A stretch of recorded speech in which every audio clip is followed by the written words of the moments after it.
Hello' everyone, welcome to the channel. সকলোকে স্বাগতম জনাইছোঁ। মই অৰবিন্দ বৰা।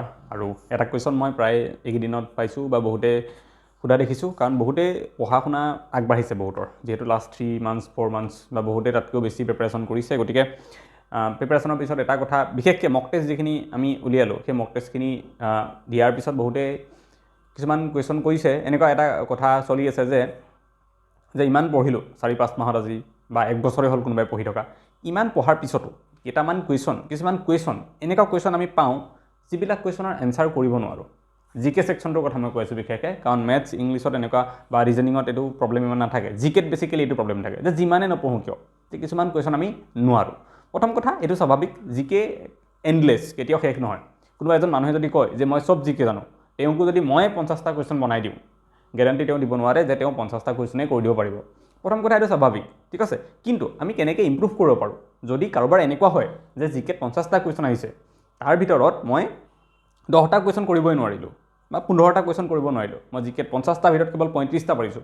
আমি এতিয়া 50টাৰ ভিতৰত 50টাই কৰাটো সম্ভৱ বুলিতো মই নকওঁ, কিন্তু কোনোবাই যদি 50টাৰ ভিতৰত 35টা পাৰিছে, কেনেকৈ তাক আমি অলপমান আৰু বঢ়াব পাৰোঁ, ঠিক আছে, 40টালৈকে 42টালৈকে কেনেকৈ নিব পাৰোঁ, সেইখিনি কথা যদি আমি পাতোঁ, বা কিয় পাৰা নাই, এনেকুৱা কুৱেশ্যন আমি সদায় কিয় পাওঁ যিবিলাক বহুত আনকমন কুৱেশ্যন নহয়, কমন কুৱেশ্যন, প্ৰিভিয়াছ ইয়েৰ SSCত অহা কুৱেশ্যন বা বেলেগ পৰীক্ষাত অহা কুৱেশ্যন, বহুত আনকমন কুৱেশ্যন নহয়, কিন্তু ষ্টিল আমি ইমান পঢ়াৰ পিছতো কুৱেশ্যন কিছুমান মিছ কৰি দিওঁ। তাৰ কাৰণ কি? মই কাৰণকেইটা ক'ম, আৰু যেতিয়া কাৰণকেইটা ক'ম তেতিয়াই আপোনালোকে গম পাব চলিউশ্যনকেইটা কি হ'ব তাৰ, ঠিক আছে। বহুত ইম্পৰ্টেণ্ট, বহুতৰ নিশ্চয় এনেকুৱা হয়। গতিকে এইটো চলিউশ্যন আজি মই ভাবোঁ পাব, যিমানখিনি মোৰ ফালৰ পৰা দিবলৈ মই চেষ্টা কৰিছোঁ, যিমান পাৰিছোঁ। অ'কে, তো প্ৰথম কথা হ'ল, আমি পঢ়াৰ ক্ষেত্ৰত প্ৰথমে কোনখিনি ক্লিয়াৰ কৰিব লাগে। গোটেই জিকেৰ ক্ষেত্ৰত মই কৈছোঁ, হিষ্ট্ৰী, পলিটি, ইকনমি, জিঅ'গ্ৰাফী, এই 4টা, অসমৰো আৰু ইণ্ডিয়াৰো আমি কভাৰ কৰিব লাগে, ঠিক আছে। সেইখিনি আমি কৰি ল'ব লাগে। তাৰপিছত আমি কি কৰিব লাগে? কাৰেণ্ট এফেয়াৰখিনিও চাব লাগে, হয়নে? এইটো আহে। আৰু তাৰ আনুষংগিক টপিকবিলাক কি আছে? ষ্টেটিক জিকে, যিটো এটা বহুত ডাঙৰ পৰ্চন। কেতিয়াবা আমি দেখিছোঁ যে হিষ্ট্ৰী, পলিটি, ইকনমি, জিঅ'গ্ৰাফীৰ পৰা যিমান কুৱেশ্যন আহে, ষ্টেটিক জিকেৰ পৰা তাতকৈ অলপ বেছি কুৱেশ্যন অহা দেখা যায়। গতিকে ষ্টেটিক জিকেটো এটা বহুত ইম্পৰ্টেণ্ট, আৰু ষ্টেটিক জিকে টপিক আমি যিমানেই উলিয়াই নাযাওঁ কিয় কেতিয়াও শেষ নহয়। চব বস্তু আমি ষ্টেটিক জিকে টপিকৰ ভিতৰত আনি পেলাই পঢ়িব পাৰোঁ, যেনেকৈ মই ইউটিউবত ক্লাছবিলাক কৰি আছোঁ, ঠিক আছে। তো এতিয়া কথাটো হ'ল, আমি যেতিয়া এইখিনি প্ৰথম পঢ়ি ল'ম, হিষ্ট্ৰী, পলিটি, ইকনমি, জিঅ'গ্ৰাফী, ঠিক আছে, ইণ্ডিয়া এণ্ড আছাম পঢ়িম, কাৰেণ্ট এফেয়াৰ পঢ়িম, ষ্টেটিক জিকে যিমান টপিক আছে গোটেইবিলাক পঢ়িম।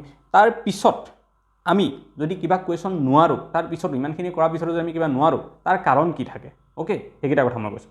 তাৰ কাৰণ প্ৰথম কথা হ'ল, বহুতে কি কৰে, এনেকৈ হিষ্ট্ৰী, পলিটি, ইকনমি, জিঅ'গ্ৰাফী কনচেপ্টত পঢ়াটোতো পিছৰে কথা, বহুতে কি কৰে, MCQ কৰে, MCQ পঢ়ে। ইণ্ডিয়ান পলিটি বহুত বেছি MCQ কৰিলে, ইণ্ডিয়ান হিষ্ট্ৰী বহুত MCQ ছল্ভ কৰে, ইণ্ডিয়ান পলিটি বহুত MCQ ছল্ভ কৰে, আৰু ষ্টেটিক জিকে এসোপা MCQ ছল্ভ কৰে, কাৰেণ্ট এফেয়াৰ ছল্ভ কৰে। তাৰপিছত আহি পেলাই যেতিয়া পেপাৰখন খুলি চাই এটা বেলেগ প্ৰশ্ন পাই যায়, তেতিয়া কয় যে মই ইমানখিনি পঢ়িলোঁ তথাপিও পৰা নাই। তো প্ৰথম কথা মই কৈ দিওঁ যে MCQ পঢ়ি পেলাই পৰীক্ষা পাছ কৰাটো অসম্ভৱ কথা সেইটো, ঠিক আছে। মই যেতিয়াৰ পৰা ভিডিঅ' বনাইছোঁ ইউটিউবত, তেতিয়াৰ পৰাই মই এইটো কথাত সদায় জোৰ দি আছোঁ।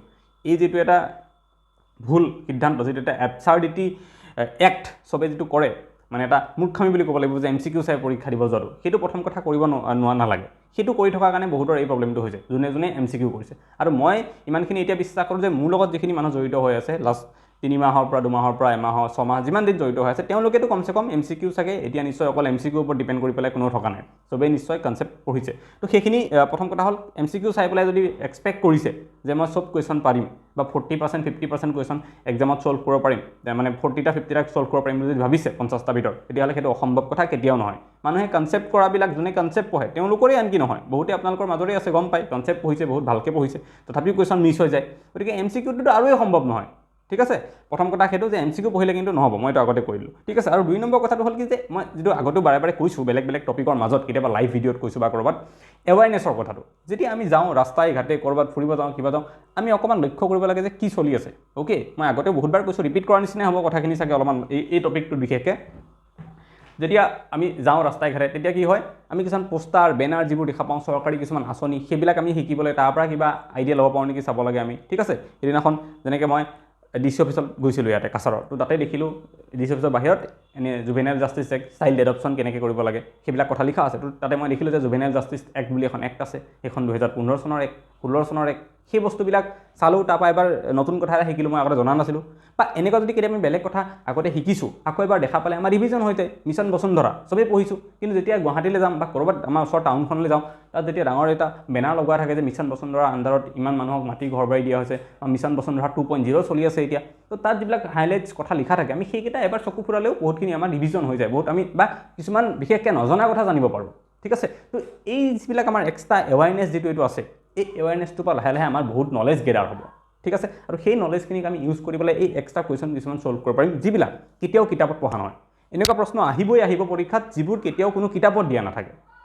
চাব ন, কাৰণ পৰীক্ষাটোত আমাক ছেকশ্যনটোৰ নাম কি দিয়া থাকে, অকল জিকেটো নহয়, ছেকশ্যনটোৰ নাম জেনেৰেল নলেজ প্লাছ জেনেৰেল এৱাৰনেছতো হয়, বা জেনেৰেল ষ্টাডিজ হয় আমাৰ, হয়নে নহয়? কেইবাটাও নাম আছে আমাৰ সেই ছেকশ্যনটোৰ, তো তাৰে এটা নাম কি জেনেৰেল এৱাৰনেছ। গতিকে এৱাৰনেছক লৈ পেলাই যেতিয়া প্ৰশ্ন দিয়ে, সঁচাকৈ এক্সামিনাৰে 5টা 10টা এনেকুৱা কুৱেশ্যন দিবই পৰীক্ষাত, যিটো সঁচাকৈ কোনো কিতাপ পঢ়ি যাতে নাপায়, জেনেৰেল এৱাৰনেছৰ জৰিয়তে সহজতে পোৱা যায়, তেনেকুৱা কিছুমান কুৱেশ্যন দিবই। গতিকে এৱাৰনেছটো চবতকৈ ইম্পৰ্টেণ্ট এই ক্ষেত্ৰত আমাৰ বাবে, সেই কুৱেশ্যনকেইটা ছল্ভ কৰিবৰ কাৰণে।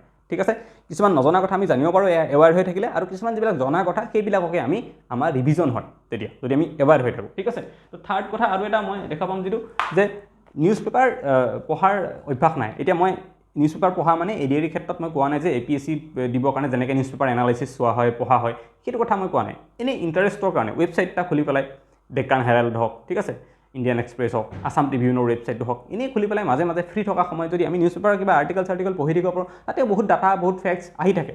হিমন্ত বিশ্ব শৰ্মাই যিকেইখন প্ৰেছ কনফাৰেঞ্চ দিয়ে, এনেই ইণ্টাৰেষ্টৰ কাৰণে, বোলে কিনো কৈছে চাওঁচোন বুলি, এনেই যদি প্ৰেছ কনফাৰেঞ্চ এখন চোৱা যায়, মই মিছ নকৰোঁ কেতিয়াও। তেখেতৰ চেনেল যিটো আছে হিমন্ত বিশ্ব শৰ্মা বুলি এটা ইউটিউব চেনেল আছে তেখেতৰ নিজা, তাতে আহি পেলাই যেতিয়া লগাওঁ মাজে মাজে মই চায়ে থাকোঁ যে তেওঁ কি কৈ আছে। কেতিয়াবা একো কৰিব মন যোৱা নাই, সেইখনকে লগাই পেলাই চাই থাকোঁ, তাতেও বহুত বেছি বস্তু, বহুত ডাটা ফেক্ট, চৰকাৰী আঁচনিৰ বিষয়ে, অসমত কি প্ৰজেক্ট চলি আছে, কাৰেণ্ট এফেয়াৰৰ বহুত বস্তু তাত পোৱা যায়, নজনা কথা বহুত তাত গম পোৱা যায়।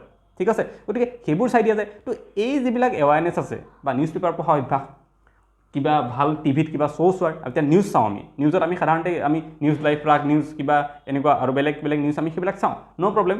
কিন্তু আজিকালি কি হৈছে মিডিয়াৰ প্ৰব্লেমটো, সাধাৰণতে গোটেইখিনি অকণমান মছলাদায়ক, তেনেকুৱা নিউজবিলাক বেছি। বা আমি যেতিয়া দেখোঁ নহয় নিউজ এটা কথা যে ইয়াতে আমাৰ জাগিৰোডত ছেমি কণ্ডাক্টৰ ইণ্ডাষ্ট্ৰি এটা হ'ব, আমি সেই নিউজটোত আমাৰ চকু কম যায় ৰেডাৰ দেন ক'ত চকু যাব আমাৰ বেছিকৈ, যে এবাৰ ইলেকশ্যন লুৰিণজ্যোতি গগৈ ক'ৰ পৰা খেলিব, সৰ্বানন্দ সোণোৱালৰ এগেইনষ্টত খেলিব নে, যেতিয়া ডাঙৰ এটা থাম্বনেইল বনাই দিয়ে ধুনীয়াকৈ নিউজত, আমাৰ সেইটোৰ প্ৰতি চকুটো বেছি যায়। সকলোৱে তাৰ ভুক্তভোগী, ময়ো ইভেন নিউজটো খুলিলে মই নিজেও সেনেকুৱা নিউজৰ প্ৰতি বেছি চাবলৈ মন যায়, যে কি হ'ব চাওঁ, কি পলিটিক্স চলি আছে সেইটো, বা অমুকৰ বিশেষকৈ এটা এই মানে মানুহৰ গছিপিংটো মানুহে ইমান কিয় ভাল পায় মই নাজানো। যেতিয়া গছিপিং টাইপৰ নিউজ থাকে, কোনোবা লেছবিয়ান কিবা বিয়া পাতিছে, তেনেকুৱা ধৰণৰ নিউজ, নয়ন নিলিমৰ বিয়া কেতিয়া হ'ব, ৰিচেণ্টলি মই দেখিছোঁ নয়ন নিলিমৰ বিয়া কেতিয়া হ'ব, নয়ন নিলিমে কইনা পাই গ'ল, 3 লাখ 4 লাখ ভিউ, আৰু জাগিৰোডত ছেমি কণ্ডাক্টৰ ইণ্ডাষ্ট্ৰি হ'ব নিউজটোত 3000 2000 ভিউ, হয়নে?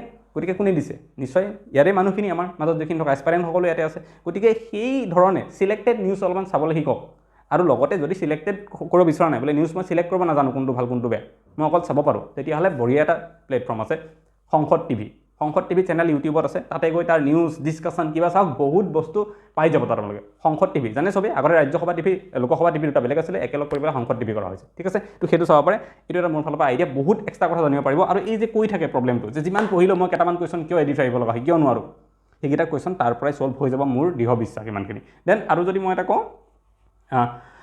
ষ্টেটিক জিকে যিমান পাৰি মেক্সিমাম কৰক। ঠিক আছে, সেইটো এটা কথা। ষ্টেটিক জিকে যিমানখিনি আছে, যিমান টপিক এক্সট্ৰা ওলাব পাৰে, নতুন টপিক ষ্টেটিক জিকে মইতো কৰাম বুলি কৈছোঁ, মই কৰাই আছোঁ। 100+ টপিক ধেমালি নহয়, বহুত হ'বগৈ। এতিয়ালৈকে আমাৰ বেছি যোৱা নাই, 14-15মান টপিক গৈছে, আৰু গৈ থাকিব, তো সেইখিনি আমি কৰাম। আৰু লাষ্টত এটা কথা মই কি কওঁ, যে 100% কোনেও কেতিয়াও কমপ্লিট কৰিব নোৱাৰে। আজি যদি মই এটা ক্লাছ লওঁ ইণ্ডিয়ান চলাৰ ছিষ্টেমৰ, মানে ইণ্ডিয়ান চলাৰ ছিষ্টেম নহয়, চলাৰ ছিষ্টেমৰ বিষয়ে যদি মই এটা ক্লাছ লওঁ, তেতিয়াহ'লে মই তাত যিমান লাগিলে 5 ঘণ্টা 10 ঘণ্টা ক্লাছ নলওঁ কিয়, আপুনি যদি এটা বেলেগ ক্লাছ চাই দিয়েগৈ অলপ পিছত, বেলেগ এজন টিচাৰে পঢ়োৱা, তাত এটা নতুন ইনফৰমেশ্যন পাবই পাব, যে এটা নতুন ইনফৰমেশ্যন যিটো মই দিয়া নাই, 10 ঘণ্টাৰ ভিতৰতো মই যিটো ইনফৰমেশ্যন দিয়া নাই, এনেকুৱা এটা পাবই পাব আপুনি। ঠিক আছে, গতিকে 100% ক'তো আপুনি কেতিয়াও নাপায়। আকৌ আনকি সেইজন টিচাৰৰ ক্লাছ চোৱাৰ পিছত আৰু যদি বেলেগ এজনৰ চাইগৈ, তাতেও আৰু এটা নতুন ইনফৰমেশ্যন পাব, যিটো সেইজনেও দিয়া নাছিলে, ছেকেণ্ডজনেও, আৰু ময়ো পঢ়োৱা নাছিলোঁ। গতিকে এইটো এনেকুৱা হয়, এইটোত একো প্ৰব্লেম নাই। ঠিক আছে, কাৰণ 100% ক্লিয়াৰ কৰি কোনেও ক'তো পঢ়াব নোৱাৰে, ইনফৰমেশ্যন ডাটা ফেক্টছ বহুত বেছি আছে। তো আমি এইটো কেতিয়াও ভয় খাব নালাগে যে এইটো কুৱেশ্যন দেখোন মই আগতে কেতিয়াও পোৱাই নাই, গতিকে 100% কোনেও কৰিব নোৱাৰে। ঠিক আছে, তথাপিও আমি আজি ভিডিঅ'টোৰ জৰিয়তে কি শিকিলোঁ যে কেনেকৈ আমি মেক্সিমাম মাৰ্কছ স্ক'ৰ কৰিব পাৰোঁ সেইটো কথাই আমি শিকিলোঁ বা কেইটামান আইডিয়া মই যিটো দিলোঁ ভাবিছোঁ মই যে আপোনালোকে ভালকৈ শুনিছে আৰু যদি দৰকাৰ হয় আকৌ এবাৰ ভিডিঅ'টো চাব নোট কৰি ল'ব নোট কৰি লৈ পেলাই সেইকেইটাক ইমপ্লিমেণ্ট কৰিব চেষ্টা কৰিব নিজৰ লাইফত তেতিয়া লাহে লাহে কি হ'ব জিকেট মাৰ্কছ বাঢ়ি গৈ থাকিব বিশেষকৈ বহুতো মেথছৰ প্ৰব্লেম আছে মই গমেই পাওঁ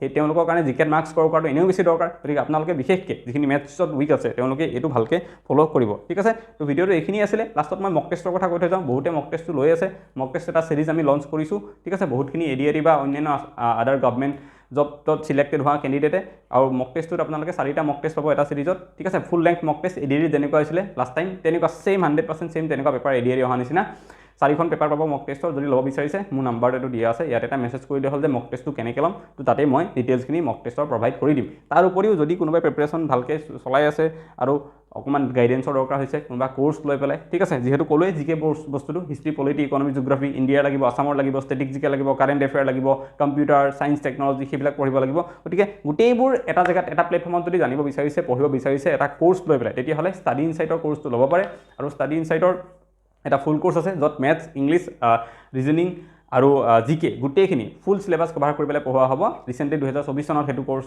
লঞ্চ হৈছে বহুত ষ্টুডেণ্ট এনৰোল হৈ আছে যদি আপুনিও এনৰোল হ'ব বিচাৰে আৰু পঢ়িব বিচাৰে গোটেইখিনি কেৱল জিকে বুলিয়ে নহয় মই ক'লোৱে ৰিজনিং মেথছ ইংলিছ চবৰে এইটো যে চিলেবাছ কভাৰ কৰা হ'ব ওৱান ষ্টপ সলিউশ্যন হ'ব তাৰ পৰাই কেৱল পঢ়িলে হ'ব বেলেগ ক'লৈকো যাব নালাগে আৰু সেইখিনি যদি কমচে কম পঢ়িলে ষ্টাডি ইনচাইটত যিখিনি পঢ়াব তেতিয়াহ'লে তাৰ বাহিৰত আৰু কিবা কুৱেশ্যন অহাৰ চান্স আছে বুলি মই নাভাবোঁ গতিকে তেনেকৈ যদি পঢ়িব বিচাৰে য'ত 100% কভাৰ হ'ব এক্সামত আহিব লগা বস্তুখিনি তেতিয়াহ'লে ছেইম নাম্বাৰটোতো দিয়াই আছে এইটো মোক সেইটোত মেছেজ কৰিলে হ'ল কি কৰিব বিচাৰিছে বোলে দাদা কোৰ্চটো ল'ব বিচাৰিছোঁ বা মক টেষ্টটো মোক লাগে মোক এটা মেছেজ কৰিলে মই ৰিপ্লাই দি দিম ডিটেইলছৰ সৈতে আপোনালোকে সকলোখিনি গম পাইছোঁ গতিকে আজিলৈ এইটো ভিডিঅ'ত ইমানেই আকৌ এটা নেক্সট ভিডিঅ'ত লগ পাম থেংক ইউ